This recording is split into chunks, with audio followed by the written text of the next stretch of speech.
Ben şimdi senden bir şey söyleyeyim. Kırıklatır. Bilmiyorum. Profilli. Ha. Büyük var. Büyük de ben onu nasıl mantıklılar? Bu aradan Tamam. Ama yani bana bir palavradan yapacak tamam mı? Ben bütün size bu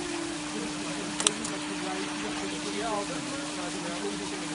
derinliğini İkiye aldın mı?